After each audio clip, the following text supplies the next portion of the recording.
আজকের এই ভিডিওর মাধ্যমে ব্যাকগ্রাউন্ডের মাধ্যমে শুনিয়ে দিব যে ইন্ডিয়ার সেভেন সিস্টারের তত্ত্ববহুল।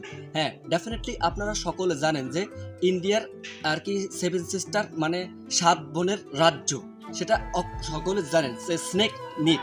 এটা নিয়ে কিন্তু অনেকটা ঝামেলা, বাংলাদেশ আর হচ্ছে চীন আর এখান দিয়ে কিন্তু নেপাল আর ওখান দিয়ে পাকিস্তান, মানে সর্বাদিক দিয়ে কিন্তু ইন্ডিয়ার খুবই শত্রুতা।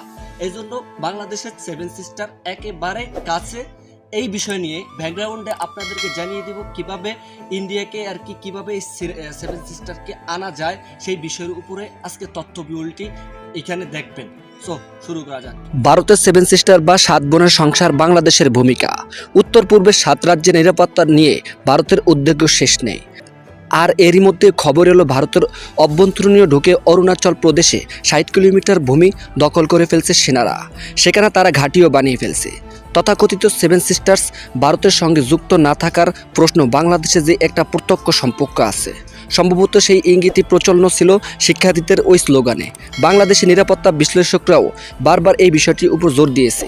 ইতিহাস বলে ভারতের সেভেন সিস্টার মানে 7টি রাজ্য, এগুলো বাংলাদেশেরই ছিল। তবে বাংলাদেশে একটি শান্তিপূর্ণ রাষ্ট্র, তারা যুদ্ধ সংঘাত চায় না, কিন্তু ইন্ডিয়া পাড়া দিয়ে তারা যুদ্ধ ও সংঘাত চায়।